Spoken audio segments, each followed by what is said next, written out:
दोस्तों, गीता के पहले अध्याय से आपको यह सीखने को मिलेगा कि ऐसी कौन सी चीज़ है जो आपको लाइफ में आगे बढ़ने से रोकती है। भले ही आप में बहुत काबिलियत है, बहुत नॉलेज है, लेकिन उस एक चीज़ की वजह से आप अपनी लाइफ में आगे नहीं बढ़ पाते हैं। कौरवों की सेना में दुर्योधन बहुत खुश हो रहा था क्योंकि उसके पास भीष्म पितामह, गुरु द्रोणाचार्य और गुरु कृपाचार्य जैसे बड़े बड़े योद्धा थे। पांडवों के पास अर्जुन, भीम सहित पांचों पांडव और भगवान श्री कृष्ण, अभिमन्यु और द्रौपदी के पांचों पुत्र आदि थे। अब यह युद्ध पूरी तरह से पारिवारिक युद्ध ही था। पांडव और कौरव भी खुद चचेरे भाई थे, लेकिन हर कोई जीतने के इरादे से आ रखा था। जैसे ही कुरुक्षेत्र के मैदान में जोर से युद्ध के लिए शंखनाद हुआ, तो अर्जुन ने भगवान श्री कृष्ण से कहा कि आप मेरे रथ को एक बार दोनों सेनाओं के सामने खड़ा कर दो, ताकि मैं यह देख सकूं कि मुझे मारना किनको है। अर्जुन की यह बात सुनकर भगवान कृष्ण ने अर्जुन के रथ को वहां ले जाकर खड़ा कर दिया जहां अर्जुन के दादा भीष्म पितामह और गुरु द्रोणाचार्य खड़े थे, और गुरु द्रोणाचार्य ने ही अर्जुन को तीर चलाना सिखाया था। अर्जुन जिस तरफ भी देखता, उसे परिवार वाले ही नजर आ रहे थे। यह देखकर अर्जुन बहुत दुखी हो गए और बोले कि इस राज्य के लिए तो क्या, अगर कोई तीनों लोग भी दे तो भी मैं ऐसा युद्ध ना करूं जिसमें मुझे अपने परिवार वालों को ही मारना पड़े।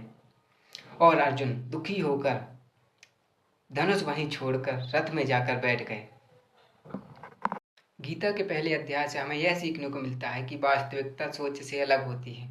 हमें नहीं पता होता है कि जब हम किसी काम को करने का इरादा लेकर जा रहे होते हैं तो आगे क्या होने वाला है। जब हम किसी बुरी चीज़ का सामना करते हैं तो घबरा जाते हैं, और घबरा जाने के बाद हम हमारा ही असली रूप भूल जाते हैं। अर्जुन भले ही युद्ध कला में मास्टर थे और धनुष उठाकर युद्ध के मैदान में चले आए, लेकिन युद्ध सिर्फ हथियारों को चलाना जानने से नहीं होता है, इसके लिए इमोशनल स्टेबिलिटी चाहिए होती है। युद्ध के मैदान में अर्जुन को अपनी ड्यूटी से ज़्यादा परिवार और गुरुओं से मोह हो गया, और इसी मोह के चक्कर में अर्जुन युद्ध का निर्णय नहीं ले पाए। इससे हमें यह भी एक बात सीखने को मिलती है कि हमें हमारा कर्म करने से अगर सबसे पहले रोकता है तो वो है हमारा मोह।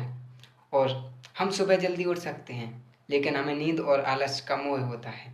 इसी मोह के चक्कर में हम सुबह जल्दी नहीं उठ पाते। अर्जुन एक क्षत्रिय थे और युद्ध करना ही उनका कर्म था, और वे युद्ध कला में अच्छी तरह से ट्रेंड भी थे, लेकिन इसी मोह में आकर वो अपना कर्म भूल गए। तो दोस्तों, आपको भी अगर लाइफ में आगे बढ़ना है, चुनौतियों से लड़ना है, तो आपको भी अपने मोह को सेक्रीफाइस करना आना चाहिए, नहीं तो आप अपनी लाइफ में अर्जुन नहीं बन पाएंगे। थैंक यू दोस्तों, राधे राधे। अब हम इसके बाद अध्याय 2 देखेंगे।